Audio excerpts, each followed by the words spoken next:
आज के वीडियो में ना मैं पहले ही बता दूं कि मैं गोरखपुर से हूँ। अलग अलग लोकेशन से वीडियो बनाने का वायदा था।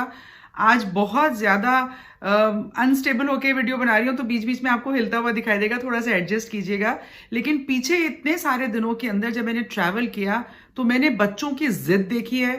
मैंने ये देखा कि पेरेंट्स अपने ही बच्चों को कंट्रोल नहीं कर पा रहे। भाई, बच्चों को जिद अगर कर रहे हैं तो उनको बताना हमारा फर्ज है। और ये जिद 8-8 घंटे, मतलब अगर मेरी ट्रेन जर्नी 8 घंटे की थी तो ये जिद 8 घंटे चली। मतलब मैं आपको उदाहरण देती हूँ। तो सबसे पहले मतलब जय हिंद, मैं Sapna Agarwal from I big wonder.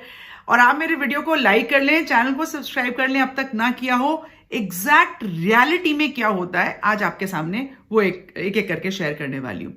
तो कोटा से ट्रेन चलती है, एसी फर्स्ट ईयर, जो फर्स्ट एसी होता है उसमें 4 लोगों का कूपा होता है। तो एक मैं, एक कोई और एक कपल चढ़ा 2 बच्चों के साथ, बड़ा अच्छे परिवार से, बड़ा महंगे महंगे सूटकेसेस वगैरह। तो पता चल जाता है कि भाई ठीक ठाक बैकग्राउंड है और यंग कपल है, तो अच्छे से कुछ कर रहे होंगे।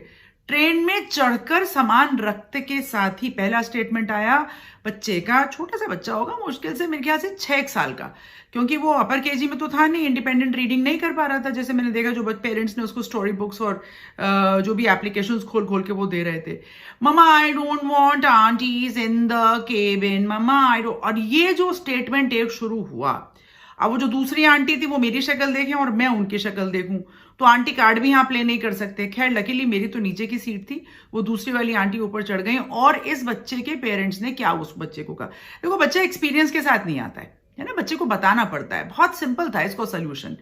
बच्चे कहते हैं कि बेटा, अब देखिए पेरेंट्स का, जब आप सेंटेंस सुनिए बच्चों का, बेटा aunty has also purchase the ticket. Okay भाई, हो गया। अब ऐसे ऐसे करके उन्होंने 2-4 बात बोली, फिर उन्होंने चौथा 5वां जो सेंटेंस बोला तो मेरा तो मतलब खोपड़ा हिल गया। कर कुछ नहीं सकते थे ना, वो मेरे जानने वाले बच्चे थे, ना मेरे स्कूल में पढ़ते थे, ना मतलब मेरा कोई अधिकार नहीं था उनके ऊपर। एक सहयात्री का क्या अधिकार। अब वो जो स्टेटमेंट आया ना वो ये था कि बेटा what can we do, aunty has also taken the ticket. अरे मतलब मेरे को लगा कि एक लॉजिक, अगर आप बच्चे को इतना सेंसिबल बना रहे हैं, आप उसको तो थिंकिंग स्किल में इतना सा बताओ ना बच्चे को कि that train is a public transport. और इस पब्लिक ट्रांसपोर्ट में बहुत सारे लोग ट्रैवल करते हैं जिन जिन ने टिकट लिया है। It is part and parcel कि आपके साथ बहुत सारे लोग आएंगे, अदरवाइज चारों का टिकट बुक कर लेते ना। मतलब लगातार 8 घंटे बच्चा है कर कर करके रोता रहा। और पेरेंट्स की तो पेशेंस का तो वही, पेशेंस है या नेग्लिजेंस है, मेरे को ये आप बताइएगा कमेंट बॉक्स में डालकर। अच्छा, फिर उसके बाद हर चीज के लिए ममा आई डोंट, मतलब पापा आई डोंट वांट। अच्छा, फिर उसने कहा कि चलो भाई सुला देते हैं। अब ऊपर उन्होंने इतना सामान लेके चल रहे थे, हो सकता है कहीं लंबी छुट्टी से जा रहे हो या आ रहे हो, ये मुझे नहीं पता। मैं तो पहली बार वार्तालाप तक नहीं करी, क्योंकि कानों में ईयरफोन लगाने के बावजूद भी लगातार वाइनिंग आ रही थी और दोनों बच्चे अपनी अपनी तरह से जिद कर रहे थे। तो there is too much luggage, पापा हटाओ। पापा बेचारे सो रहे थे, लेकिन पापा को पहले उठकर वो टू मच लगेज को टू लेस करना पड़ा उतने से बच्चे के लिए, बित्ते भर के लिए, कि जो ऊपर चढ़कर आराम से सो सकता था, लेट सकता था। मतलब कौन बताएगा बच्चों को कि ये लाइन कौन डिफाइन करेगा कि हम बच्चों को जिद करने दे रहे हैं या हम बच्चों को लिबर्टी दे रहे हैं, यहां कि हम बच्चे को अपने कुछ कहते नहीं है। राइट, बच्चे को मोबाइल पकड़ा दिया, उसको जरूरी फोन करना है, बच्चा मोबाइल वापस नहीं दे रहा है। नहीं नहीं, we will not say anything. अपने हस्बैंड का नाम लिया कि भाई आप अपना मोबाइल दे दो, लाओ मैं कर लूं, इसमें नंबर नहीं है। बच्चे से प्लीड कर रहे हैं कि बेटा अपना मोबाइल, ये 1 मिनट दे दो, मम्मा को करना है। See what happens over here, what I am trying to understand is, मतलब discuss with all of you is कि बच्चे एक्सपीरियंस के साथ पैदा नहीं होते। हम उनको जैसा सिखाते हैं वो वैसे बनते चले जाते हैं। अब ये मेरे हिसाब से, आप भी मुझे बताइएगा आपके क्या हिसाब है, मेरे हिसाब से बहुत ही रॉन्ग एग्जाम्पल सेट हो रहा है बच्चे के लिए कि उसको कोई कुछ कह नहीं सकता। अपने पेरेंट्स उसको नहीं कह रहे हैं, अब वो कितनी देर तक उस एक चीज पर समय बिताए ये उसको पता नहीं है। और ये चीज इतनी वाहियात, इतनी टाइम वेस्ट वाली थी कि कोई कुछ गेन भी तो नहीं हो रहा उससे।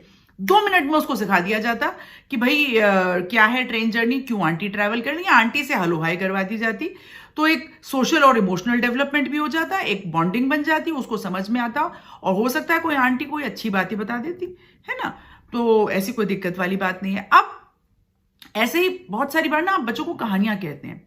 अब बच्चे फैल जाते हैं कि ये वाली कहानी नहीं सुननी, या आप बच्चों को बता रहे हैं कि भाई आप क्या बनोगे, कोई ये कर गया कि I want to be this, अब वो आप दूसरे किसी कैरेक्टर की कहानी सुना रहे हो तो वो रोने धोने लगते हैं बच्चे।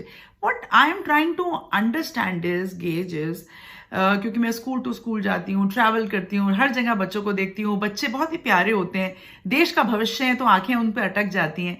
देखिए आज मेरा वीडियो जो भी सुन रहे हो ना, और जहां जहां तक ये माता पिता पर जाएगा वीडियो, मेरा आपसे एक ही रिक्वेस्ट है कि आप जैसा अपने बच्चों को चाहें वैसा आप करें। देखिए आपका अपना है, हम बच्चों को, दूसरों के बच्चों को देखते हैं कि बहुत बिगड़े हुए, तो हम ये सोचते हैं बच्चों को पैदा करते हैं हमारे तो ऐसे नहीं होंगे, तो खैर कोई बात नहीं, लेकिन बच्चा उस एक्सपीरियंस के साथ नहीं आया, उसको राइट टाइम पर पॉज बटन दबाइए और उसको बताइए कि सही क्या है। आई एम श्योर बच्चा बहुत थैंकफुल होगा जैसे जैसे वो बड़ा हो रहा है। मेरे वीडियो में आज आपको बातें कैसी लगी, सच्चाई है, अपने कमेंट जरूर डालिएगा। मैं हमेशा कहती हूं that everybody has a right to say I big wonder. तो आज के लिए जय हिंद।